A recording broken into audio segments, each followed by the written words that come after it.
नमस्कार, CSK news में आपका स्वागत है। तो दोस्तों, इस वक्त की बहुत बड़ी खबर निकल के आ रही है। आपको बता दें, तालिबानियों की उल्टी गिनती हुई शुरू। विरोधियों ने 3 जिलों को आतंकियों के कब्जे से छीना। आगे बढ़ रहे हैं विद्रोही सेनाएं। बड़ी खबर निकल के आ रही है। आपको बता दें, इस वक्त की बेहद बड़ी खबर, तालिबानियों के कब्जे से 3 जिले मुक्त कराए गए हैं। अफगान न्यूज का दावा, तेजी से आगे बढ़ रही हैं विद्रोही सेनाएं। जी हाँ, दरअसल अफगानिस्तान पर राज करने का ख्वाब देख रहे तालिबानियों को विरोधी बलों ने बड़ा झटका दे दिया है।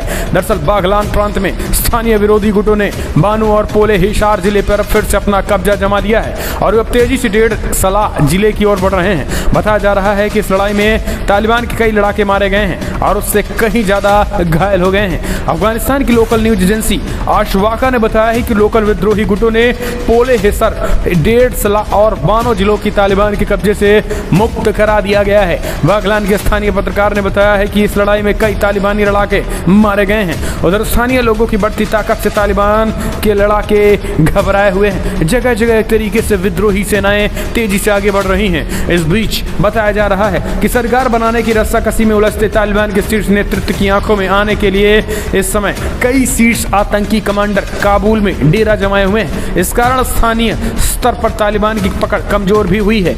इसी का फायदा स्थानीय विद्रोही समूह भी उठा रहे हैं। अगर विद्रोही गुट ऐसे ही हमले करते रहे तो तालिबान के लिए मुश्किलें बढ़ सकती हैं। दरअसल पंजशीर में भी तालिबानी विरोधी लड़ाके एकजुट हो रहे हैं। इस बीच पंजशीर अफगानिस्तान के एकमात्र ऐसा प्रांत है जिस पर तालिबान आज तक अपना कब्जा नहीं कर पाया है। चारों तरफ से पड़ोसियों से घिरा ये प्रांत इस बार भी तालिबान के खिलाफ विद्रोह की आवाज बुलंद करता हुआ दिख रहा है।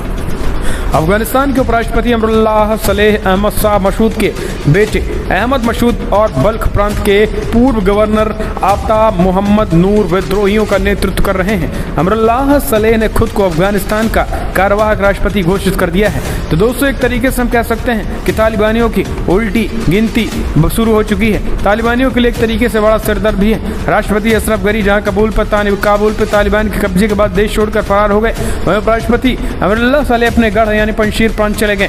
वहीं उनकी एक तस्वीर भी है जिन्होंने साले कई लोगों के साथ बैठकर बातें करते नजर आए। रणनीति बन रही है जहां पर विपक्षी और विरोधी खेमा एकजुट हो रहा है और इस विरोधी खेमे से तालिबानी पूरी तरीके से डटे हुए हैं। दरअसल अमरुल्लाह सलेह ने एक तरीके से विरोधी गुटों को एकजुट कर दिया है और इस बीच अमेरिका के हथियारों की जो मदद है, मसूद एक अहमद मसूद हैं। दरअसल आपको बता दें कि दूसरी ओर अफगानिस्तान के पंजशीर इलाके में तालिबान के खिलाफ लड़के जो पूर्व सैनिक मोर्चा संभाला, उनमें अगुवाई अहमद मसूद भी कर रहे हैं। अहमद मसूद ने वाशिंगटन पोस्ट के लिखे एक लेख में उन्होंने कह दिया है कि अमेरिका हथियार मुहैया कराए। अमेरिका पंजशीर इलाके में हजारों लड़ाके हैं, 15,000 से ज़्यादा लड़ाके इस समय हमने तैयार कर लिए हैं, लेकिन हथियार कुछ लोगों के पास नहीं है। ऐसे में अगर अमेरिका तालिबानियों से नहीं जीत सकता तो हमको हथियार मुहैया कराए, हमारे लड़ाके तालिबानियों से जीत हासिल करेंगे। तो ये एक तरीके से अमेरिका ने ये बड़ा ऐलान कर दिया है जो कहीं ना कहीं अपने आप में एक तरीके से खतरनाक स्थिति बन चुकी है तालिबानियों के लिए और तालिबानियों को बड़ा झटका लगता दिखाई दे रहा है। अमरुल्लाह सलेह ने जिस तरीके से मोर्चा खोला है, अब तमाम छोटे छोटे धड़े जो है अमरुल्लाह सलेह के साथ होते दिखाई दे रहे हैं और विद्रोही सेना आगे बढ़ती दिख रही है, जिससे 3 जिलों पर कब्जा पा लिया है। 3 जिलों को कब्जे से छुड़ा लिया और वहाँ की जो जनता है सड़कों पर उतर कर अब तालिबानियों से सीधा मुकाबला कर रही है। इस बीच एक और बड़ी खबर ले लेते हैं। तो दोस्तों, पाकिस्तान के उल्टे दिन शुरू हो चुके हैं। पाकिस्तान को भी निपटाने की तैयारी में दिख रहे हैं ये खतरनाक तालिबानी। जी हां, दरअसल एक तालिबानी ने कह दिया है कि सरिया कानून जैसे अफगानिस्तान में लगा है वैसे ही पाकिस्तान में भी लगाएंगे सरिया कानून। हमारा अगला लक्ष्य है पाकिस्तान। जी हां, अफगानिस्तान पर तालिबान का कब्जा हो चुका है और दुनिया के कई देश और डिफेंस एक्सपर्ट लगातार ये कहते रहे हैं कि तालिबान को पाकिस्तान का सहयोग मिलता रहा है। अफगानिस्तान सरकार ने भी कई बार कहा है कि पाकिस्तान तालिबान के जरिए अफगानिस्तान से लड़ रहा है।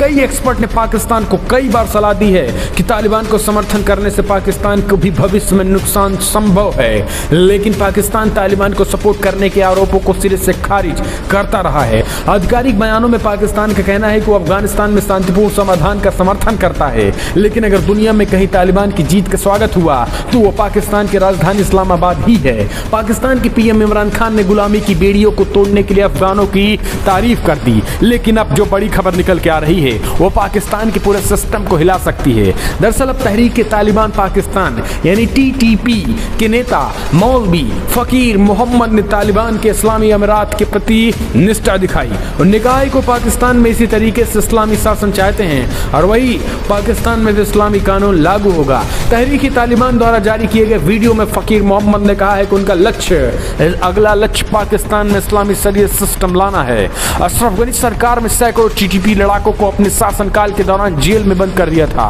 इन लड़ाकों को अब तालिबान ने आजाद कर दिया है।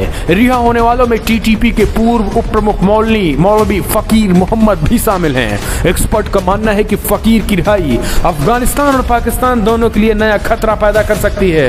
रिपोर्ट्स बताते हैं कि मौलवी फकीर को फरवरी 2013 में गंगा नहर में नंगरार में अफगान सुरक्षा बलों ने गिरफ्तार किया था, लेकिन अब उनको एक तरीके से छोड़ दिया गया है, उन्हीं को नहीं। आपको बता दें कि तालिबानियों ने 8000 से ज्यादा पाकिस्तानी खूंखार आतंकियों को भी रिहा कर दिया, जिनके ऊपर सैकड़ों हत्याओं का आरोप लगा था। लेकिन अब जिस तरीके से उनको रिहा किया गया वो दरअसल पाकिस्तान पे ही बन आई है और अब पाकिस्तान को ही निपटाने की तैयारी कर लिए हैं। अगला टारगेट शरिया कानून लागू करने का पाकिस्तान है। दोस्तों ये कहीं न कहीं अपने आप में एक बहुत बड़ी बात है, क्योंकि पाकिस्तान भी आज़ाद है और अब पाकिस्तान भी गुलामी की जंजीरों में जकड़ने वाला है।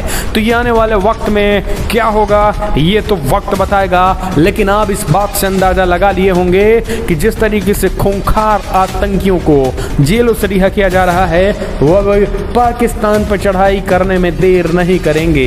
ये हालात हो चुके हैं। इस बीच एक और बड़ी अपडेट निकल के आई है। तो दोस्तों आपको बता दें, प्रधानमंत्री नरेंद्र मोदी ने आतंकवाद को लेकर एक तरीके से तालिबान हो या फिर खास करके पाकिस्तान के आतंकी उन सबको चेतावनी दे दी है। उन्होंने कहा है कि चंद दिनों के लिए आप अपनी बंदूक की दम पर राज कर सकते हैं, लेकिन ये अल्पकालिक है। पीएम मोदी ने जो कुछ कहा है कि जो तोड़ने वाली शक्तियां हैं वो आतंक के बलबूते साम्राज्य खड़ा करने वाली सोच है, जो किसी कालखंड में कुछ समय के लिए भले ही हावी हो जाएं, लेकिन उनका अस्तित्व कभी स्थायी नहीं होता। वो ज्यादा दिनों तक मानवता को दबा कर नहीं रख सकती। ये पीएम मोदी ने ट्वीट करके एक तरीके से पीएम मोदी ने कल गुजरात पहुंचे पीएम मोदी ने ये बड़ा बयान तालिबानियों को लेकर सीधा उन पर हमला बोला है। तो ये तालिबानियों के लिए एक तरीके से बड़े झटके से कम नहीं है और पाकिस्तान में बैठे उन कंगालिस्तान आतंकिस्तान के लिए भी है जो खास करके बंदूकों की बौछार करते हैं। तो दोस्तों गोलियों की बौछार और बंदूकों की होड़, तालिबान हो, अफगानिस्तान हो, पाकिस्तान, ये सब कहीं ना कहीं भारतीय सेनाएं इन पे भारी पड़ेंगी अगर जम्मू कश्मीर की तरफ आंख उठाकर देगी। तो दोस्तों कमेंट के माध्यम से अपने सुझाव देना ना भूलें। जिस तरीके से तालिबान की तरफ बढ़ रही हैं विद्रोही सेनाएं और जिस तरीके से आज़ादी की तरफ बढ़ चुका है अफगानिस्तान,